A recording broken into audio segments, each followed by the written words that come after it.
So that completes the cool stories relating to settlement of North Toronto. Next comes three cool stories about a group of individuals who built and developed the area. King Dodds built a racecourse, Charles Warren built a radial tram line, and Nicholas Garland built a whole bunch of houses. Let's examine each of these. As they were pivotal years in the development of the neighborhood, we'll explore them one year at a time. First, 1887.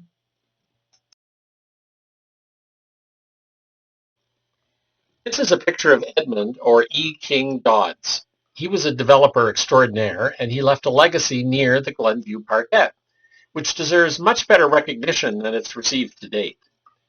He built a race course near here.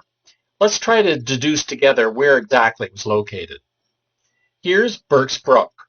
Most of it was buried underground during the World War II years when the bridge over Duplex, or Chancellor Avenue, was built. Here's a fence that we know existed in 1887 because it was described on the lot plan, and it follows the ridge that exists today. Here's the slope that also exists today on the west side of Yonge, between Glengrove and Glenview Avenue. It represents a natural obstacle today, and it would have in 1887 as well. Here's the Eglinton Methodist Church. It was the first church built in North Toronto in 1834 on a half-acre lot that was donated by Jesse Ketchum. Dodds would have wanted to build his racecourse kind of away from this and the likely disapproving churchgoers. Here's the Yonge Street tram line. In 1887, Glengrove Park represented the northernmost limit. It cost 5 cents to ride the tram, and the locomotive power was a single horse. There was a small waiting room that existed for the riders. Here are the three homes that define the area at the time. At the very bottom is Snyder House, which was built in 1828. At the top right is a mystery castle that was perhaps Castle Glen, built by James Beattie. And in the middle is Leptis Magna, which was the first house built on Glengrove Avenue in 1889. Next, a detailed memoir from a 90-year-old resident of Glenview Avenue revealed two old stories that are relevant. The brown pathway indicates that it was possible to access Burke's Creek from above the ridge. Little girls would descend to a skating rink in the ravine, where they would once a year burn the school principal in effigy. This route would have provided a natural and important route for the racecourse horses to drink water from Burke's Creek. The blue post indicates a story told by the residents of 54 Glenview, who hung their laundry on the quarter-mile post from the racetrack after it had stopped operation. Here's something you can still see today. Just behind the backyard fence, or walking up the path to the Glenview Parkette, you'll see a rounded corner in the topology of the hill. This is what is left of the corner of the racetrack, so we can know one edge of where the track was located. Here are the pine trees planted by Davidson Monroe Murray 50 years prior. We also know that the location of the racetrack was used for both lacrosse and cricket games after the races stopped. These games take a lot of room to play, and they're best played when players from one team are not bumping into players from the other game. And they would have want to be close to the tram stop to arrive and depart for these games. So perhaps they played here. So where could that racecourse have been located precisely? Let's take a clue from the Saint Leger racecourse, for which Murray served as a vice president. It was a half-mile track. Well, here's the layout of a half-mile or a 4-furlong racetrack. It seems highly likely that this is exactly where it was located. The local folklore is that the King Dodds racecourse was a failure, but I don't think so. There are stories of Dodds having to rent additional tram cars and crews from the city of Toronto on popular race days. The cars would have to be hand-lifted over the CPR tracks at Summerhill. I think that more likely he was paid off to relinquish his business. Here's the April 87 survey of the lot plan. This was completed while the racetrack was in full operation. Here's an October 88 business mailing from Dodds' other, more important business, a periodical named the Canadian Sportsman. And here is the December 1888 registered plan, M87, for the area to proceed with individual lots. The first of which was sold in March of 1888, before the official plan was even filed. So I think the real estate people paid the horse race entrepreneur to just focus on his magazine and leave the attractive area for more profitable housing development. And the popularity of the horse races can be proven. Here are the race results from the Glengrove Fall Fair held in 1894. This is 5 full years after the commercial racetrack had ceased operation, so there certainly was ongoing demand for this kind of entertainment. As for Dodd's magazine endeavor, it enjoyed the longest continuous publishing history of any magazine in the world. It started in 1870 and ended in 2013. That's 143 years. Dodds was editor for the first 40 years, and for the last 5 of those, he was completely blind. Now that's a cool developer story.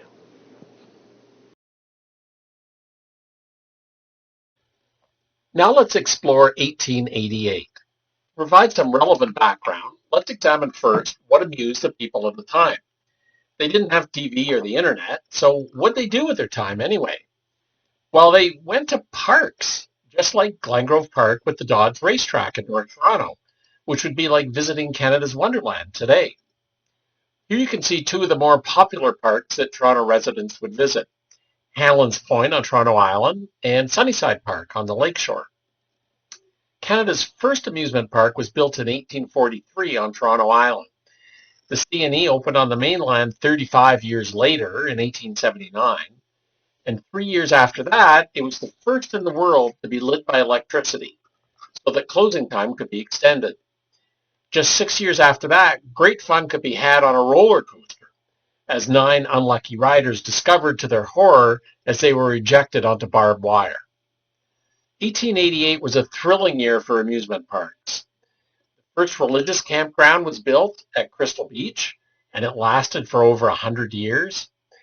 Allen's Point was the scene of a customer killing the shooting gallery owner, and if that wasn't exciting enough for you, a hot air balloon took off into the sky with the operator dangling from a rope and then falling to his death. In 1890, a paddle wheeler was introduced to take all those upright religious folk to their campground.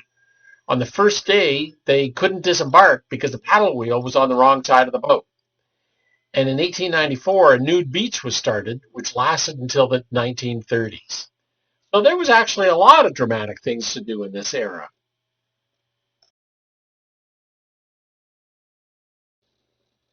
In 1888, at the Great Industrial Fair and Agricultural Exposition, which later became the CNE, one of the highlights was a display of Thomas Edison's perfected phonograph. It was shipped up from New Jersey just in time to be demonstrated. It's believed that this represents one of the 3 oldest existing wax recordings today. It was made at the CNE by then Governor General Lord Stanley, addressing then President Grover Cleveland. Let's see what he had to say. Mr. President and gentlemen, the best use that I can make of this wonder of the age, the phonograph, is to bid you, on behalf of the citizens of the Dominion of Canada, the most hearty welcome, and to assure you that we are at all times most happy to meet our friends from the United States in the pursuit of science and art and all that may embellish the human life. We bid you a very hearty welcome. The problem is that this is considered by many to be a fake. I read a pretty convincing dissertation to this effect. However, it certainly does reveal what was considered exciting during this time.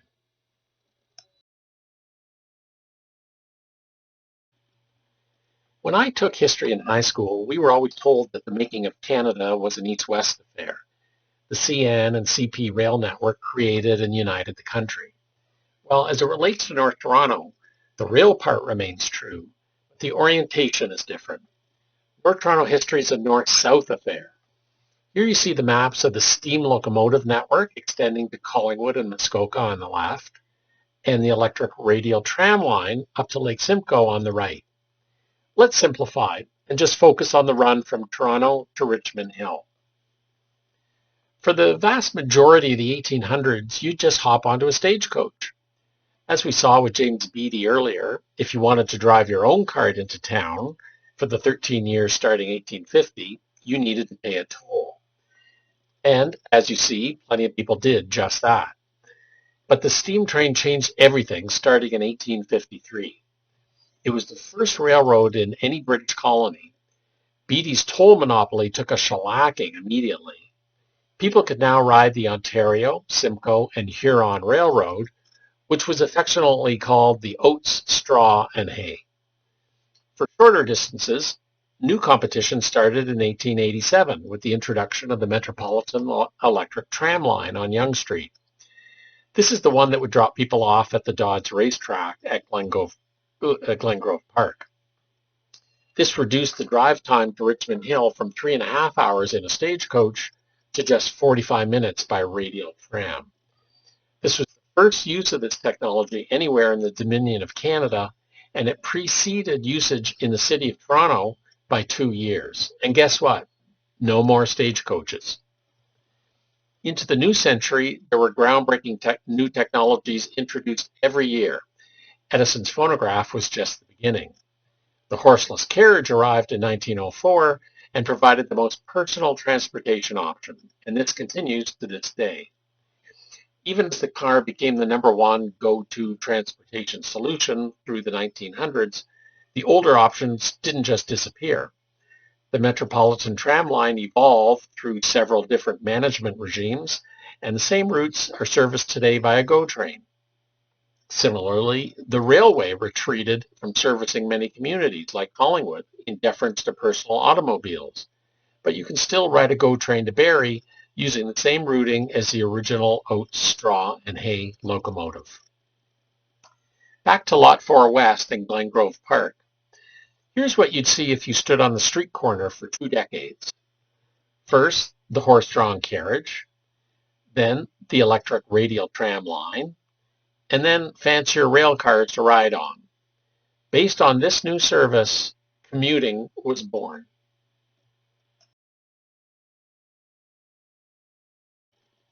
So commuting is enabled.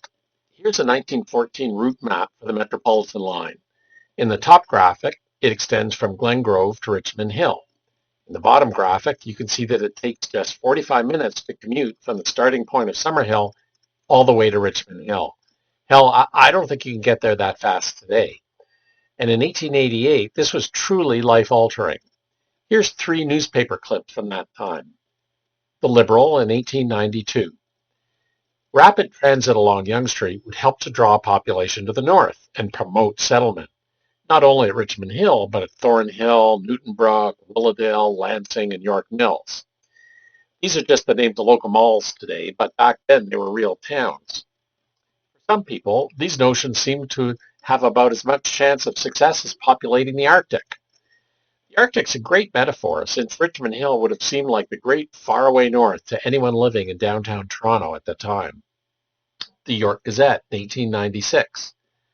The villagers and farmers along the route have aroused from their peaceful humdrum life and acknowledge that the impossible has happened, that they'll be able to make visits to the city without delaying the work on their farms by having to take a team away.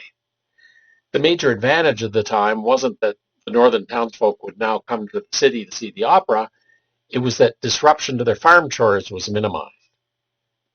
And the Toronto World in 1897 said, one cannot help thinking that with the electric cars running, Richmond Hill will assume more the character of a suburb than an outlying country village. And so it was. Glengrove Park and all the other small towns became the bedroom communities and the suburbs that we know and live in today.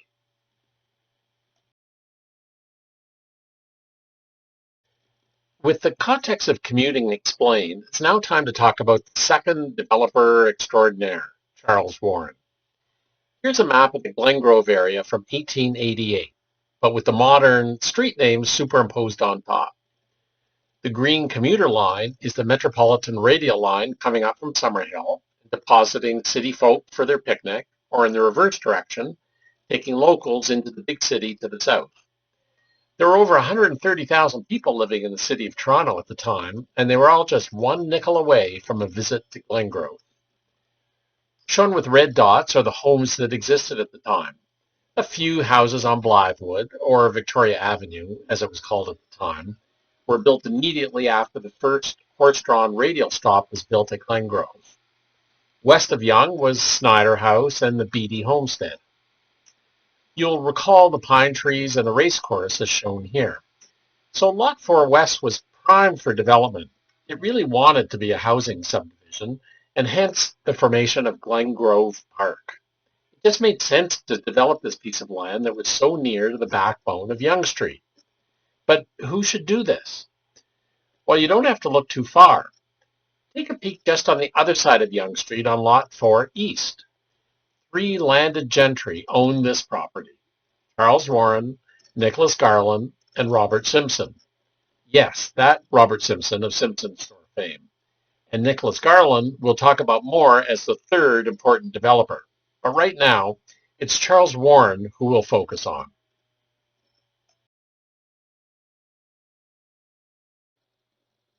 Here's a picture of Charles Warren, and here's the metropolitan route map from Summerhill to Glengrove. This is what was said about Warren in the September 1909 issue of Businessman's Magazine. His quiet, methodical style brought order out of chaos, inspired confidence, and aroused enthusiasm. He's a genius at finance. Warren bought a majority interest in the Metropolitan in 1880 when it was considered a risky venture to build a railway oriented to the north. In 1881, his first proposal to run steam-powered streetcars was rejected by York County. Steam-powered streetcars would have been quite a sight, but likely very noisy and dirty. It took until 1884 for his proposal to use cars pulled by the power of animals to be accepted. And his service began up as far as the town of Eglinton. In 1886, he received a 21-year monopoly to operate on Yonge Street. He had to abide by just 7 conditions. Here they are: no steam power, open it within a year, maximum fare of a nickel, clear all the snow and ice, maximum speed of 10 kilometers per hour, announce all the street names, and no operation on Sunday. After 4 years of service, Warren took the York County councilors to Pittsburgh to see electric-driven cars in person. He returned with permission to do the same on Yonge Street. This was important because the stop after Glengrove Park and Pleasure Grounds, as it was known at the time, was York Mills, which necessitated hauling a bunch of people up and down Hogs Hollow. What he really needed was electric-driven tram cars, but this did not go smoothly at all. In the first year of full electricity operation, 1891, Warren needed to rebuild every single rail, since the new electric cars were much heavier and 3 times faster than the old horse-drawn cars. Horses were again employed while the retracking took place. Once the new rails were laid and service levels were improved, Warren received permission in 1893 to extend the line all the way up to Lake Simcoe. John Graves Simcoe would be very happy indeed. And this is exactly what Warren accomplished. When the extension was completed, it would take 2 hours and 45 minutes to get from Summerhill to Sutton. Today it takes half that time with no traffic and not that much shorter during rush hour. In 1904, Warren sold the company after he'd completed 27 miles of the extension as far north as Newmarket. Job well done, but he wasn't finished yet. In 1909, Warren was selected by the Ontario government to weave his magic again. Algoma Steel had gone bankrupt in 1904, and the government was on the hook. Warren was brought in to save the industry and extend the Algoma Central Railway. Within 18 months, he'd retired $2.5 million in debt, released the Ontario government of its $2.5 million loan guarantee, and ran the mill at full capacity of 600 freight cars per day.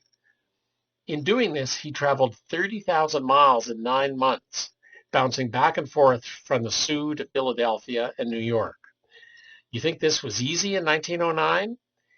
Here's a picture of Wilbur Wright circling the Statue of Liberty in the same year. No backseat available, so poor Charles Warren needed to take badly maintained roads for all that travel. Charles Warren was a very accomplished developer for sure, but his acumen still wasn't finished. He also provided the impetus for the development of Glengrove Park housing subdivision. But to do this, he enlisted the help of our third developer, Nicholas Garland. Warren may have considered working with Robert Simpson also, since all three of them were Scottish dry goods merchants originally. I forget to mention, Charles Warren began his career in grocery, and in a few short years, he was selling the most sugar in the province of any other merchant. Just as York County had imposed restrictions on how the Metropolitan Tram Line would operate, so also did Warren impose restrictions on Nicholas Garland. No pigs allowed. That was about it, really. There isn't even any record of Garland having to pay for his right to develop Glengrove Park. He may have been given the development rights for nothing, since Warren would make his money on the emerging bedroom community needing to ride on his Metropolitan Tram Line. Here's the actual covenant, which was included on every single land transaction for every single lot that was sold in Glengrove Park. That no business shall be commenced or carried on upon said land or any part of it that shall be deemed a nuisance, and that no slaughterhouse, cow, tire, piggery, glue factory, brickyard, sand pit, leather, or hide business, or any business of a similar nature causing or emitting unpleasant or unhealthful odors, shall be permitted to be erected without the consent in writing of the said Charles Douglas Warren. Warren just wanted to make sure that Nicholas Garland did what he was supposed to: sell houses to future commuters. Don't make a quick buck by selling land to piggeries, which would compromise the future sales of houses, especially regal houses. So let's switch gears now and see how Nicholas Garland's development of Glengrove Park proceeded.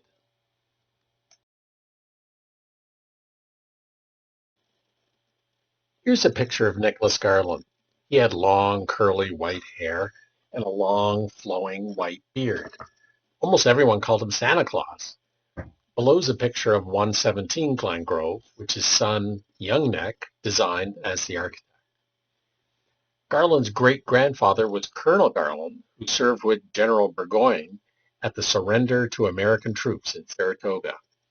The colonel was imprisoned for 4 years and then exiled back to England.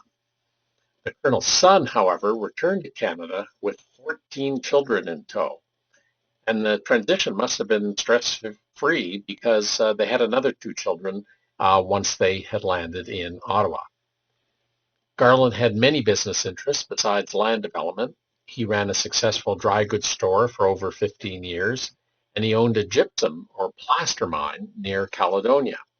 He actually sent a display of his high-quality gypsum to the Chicago World's Columbian Exposition in 1893. He was also a society man.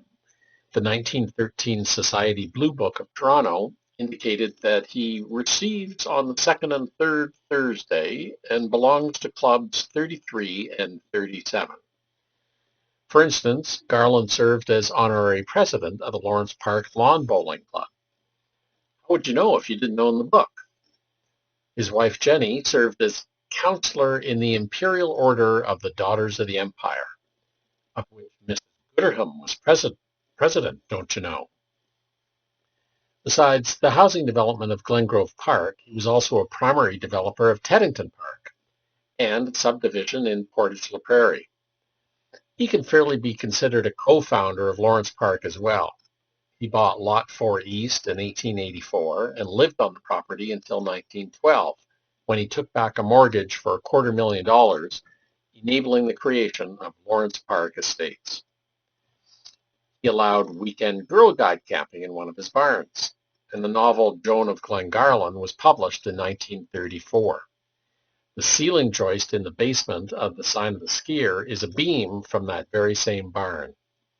Here are some excerpts from the book. Joanne of Glengarland by Mary Leanne. The girls can do carpentry work with Mr. Garland. They make their own tables and benches at camp. I would have liked in those days with other worthy knights at Camelot, in readiness for any hazardous undertaking which her king thought fit to assign, mounting a snorting charger and galloping off to save a beautiful princess in distress. This sounds a lot like a Nancy Drew book, and that's not a coincidence, as the very first Nancy Drew book was published just 4 years earlier. As late as 1915, Garland lived in Jesse Ketchum's original 1830 farmhouse.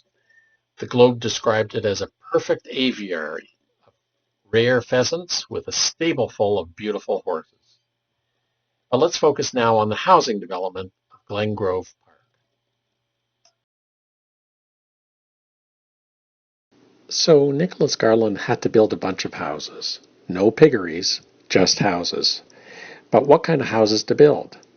Here's a commentary written in the book Opportunity Road about the style of development that was attempted. The countryside's dreary, muddy gray or snow-white landscapes had all the bleakness of a Russian novel. The stately homes they built took on a sullen harshness, like the Scotland of Shakespeare's Macbeth. It was too forbidding an atmosphere to support grandiose living, such as a feudal squire. That style Canada could not provide. Attempts to create the pattern of England, like of the Eglinton Hunt Club, were more in defiance of nature than in harmony with her. England could not be grafted onto the young straight countryside. Despite this pessimistic interpretation, attempts at grandeur were certainly made. Here you see some of North Toronto's most grand attempts at emulating the British aristocratic style.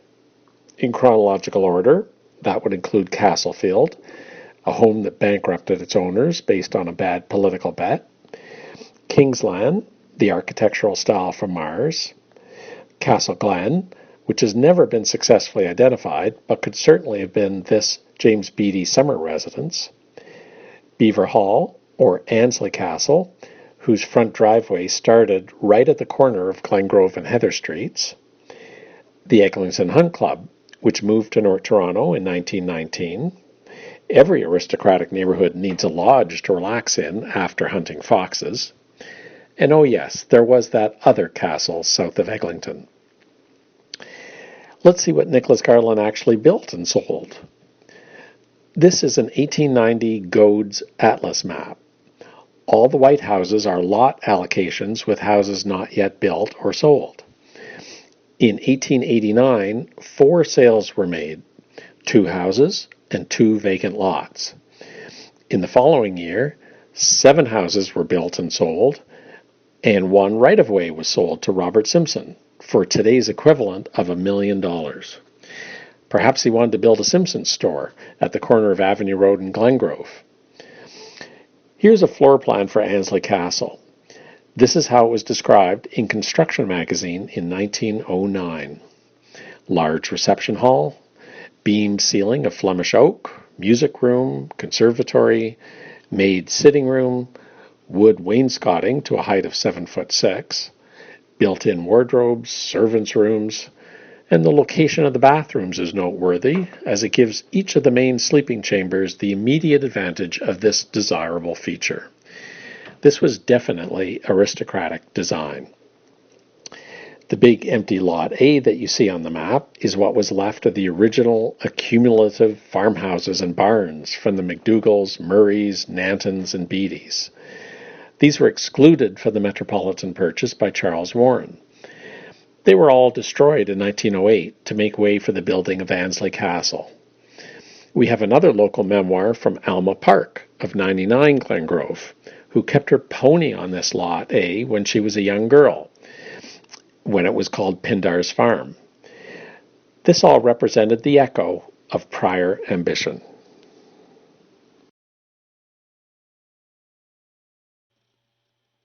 That completes the storytelling of developer stories, and now we begin the stories of three actual homeowners.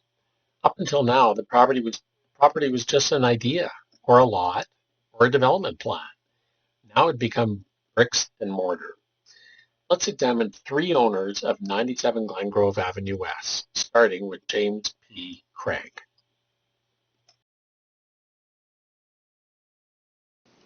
James P. Craig was the first owner of 97 Glengrove Avenue West, but you'll not see his name anywhere in the land registry.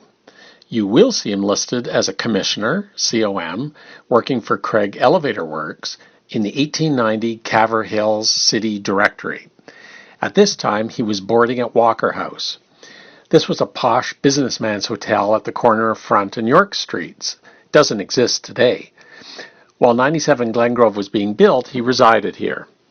But Craig never took possession of the Glengrove property. What happened? Here's a letter registered with the City of Toronto Land Registry Office. One James P. Craig entered into an agreement with the said Nicholas Garland for the purchase of the said land, and the said Craig entered into the possession and made substantial payments and valuable improvements thereon, to the extent of $1,500 and upwards, and the said Craig has since then, by deed in writing, assigned for valuable consideration all his rights, title, and interest in the said land to me, Henry Simcoe Scadding, a lawyer from Orillia, dated January 9, 1891. It is possible to see what Craig's original building intent was, since a drawing has been handed down from Nicholas Garland's estate. Here you see what 97 Glengrove Avenue West was supposed to look like. As you can see, they're quite different. What happened? We don't know for sure, but here's a hypothesis. Craig ran out of money. The 1890s were a decade of recession in Ontario. Growth averaged only 2.1% per year through those 10 years, and elevators would not have been recession-proof. So I think that Craig stopped building when he ran out of money. Here you can see that the bottom of the intended house and the bottom of the actual house look very similar. Now let's look at the top of these two houses. Very different. One flat window turned into two stained glass windows, two flat windows turned into three bay windows, a half frontage turned into a full frontage, and a second third floor chimney turned into a first second floor chimney. These were expensive alterations, and Craig was likely unprepared to undertake them. So the property reverted back to Garland, and the restitution amount paid to Scadding took another 3.5 years until June 1894 to be fully resolved. Interestingly, before the first actual resident took possession, there would be two other failed attempts at ownership. Hugh Hamilton registered ownership in 1892 while the dispute with Scadding was still unfolding, and a Mr. J. Farage registered a second ownership dispute through Scadding also in 1897. This dispute took just a little over a year to resolve. Everyone wanted to get into this house, apparently. It took until December 19, 1900, a full decade after the house building started, for an undisputed legal owner to move in, and that was James Frogley.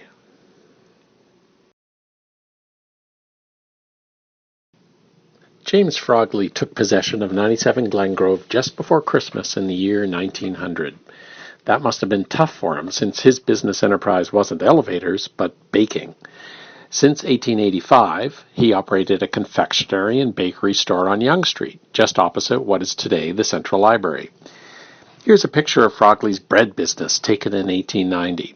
He had several horse-drawn delivery wagons and about 15 people working for him.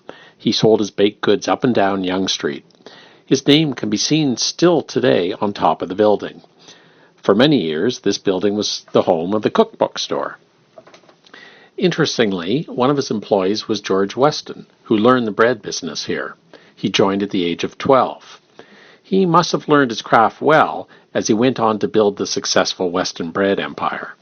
He may have even learned some useful trade secrets about monopolizing bread routes from James Frogley himself.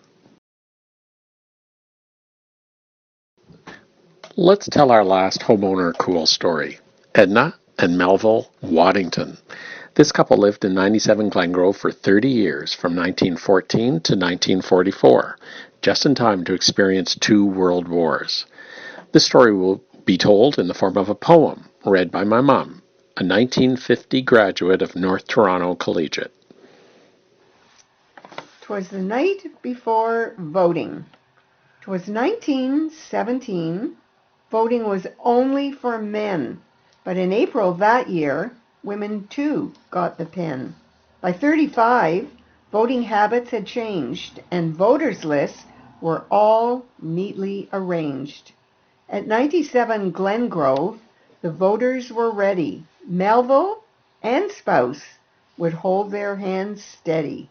Professions were listed, and all through the house, the accountant and housewife were as defined as a mouse. The women voting thing was still very new, so to avoid any confusion, a big W was on view. Just 5 years later, the W was dropped, and so was the term housewife, but in place was a dot. 5 more years witnessed 2 different owners. A cop and a dot wife would be the vote donors. In 49, the war was won. Lucy voted. Mrs. S. was gone. In 53, a widow appeared. Old ladies voted too, and were usually feared. In 57, a son moved in, and just as quick, Lucy's name was a sin. To make amends in 58, 2 names exist. To liberate. In 62, a black slide occurs. In Mrs. S, again, no longer a slur.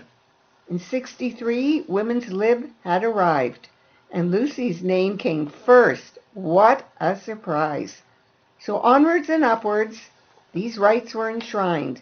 It was Lucy. She came first, but the dot would remind.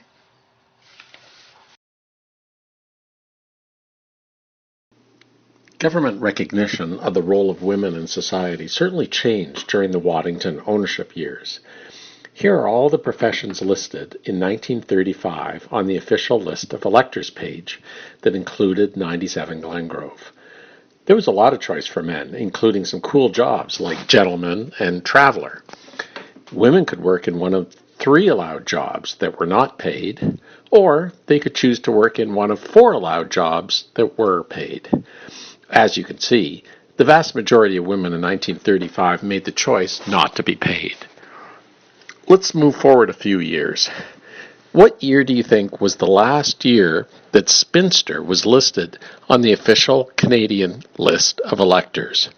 1932, 1942, or 1952? Well, you're all wrong.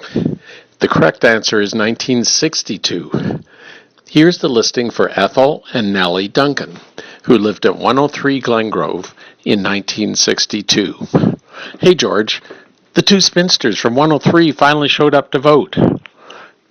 In the following year election, this designation was changed to show that their new profession was retired instead. And interestingly, the polling station that Ethel and Nellie actually voted in was at 97 Glengrove Avenue West. Back to Edna Waddington, who lived in the house from World War I to World War II. Between the war years, working in the profession of widow, Edna chose to sever an 8-foot right-of-way on the south end of the property to raise $3,400 in 1924. The owner of what is today 7 Heather Street had to abide by several covenants in return. First, still no piggeries as demanded by Charles Warren. Second, they could build a second house on the Midlands so long as it cost over $8,000 to build and was no more than 34 feet in width. And third, that the right-of-way could not be used by any horse-drawn or wheel vehicles. Where is the horse-drawn carriage and piggery police when you actually need them today? Here's 7 Heather Street as it looks today.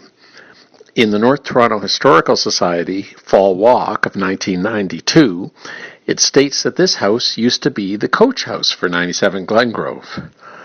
This has been hard to authenticate in the city registry. I know because I tried. However, I was able to locate the original Heaps Estrin for sale flyer in the year just after the conversion from stable to residence. As you can see, it's certainly plausible that the prior usage of 7 Heather Street was as a stable.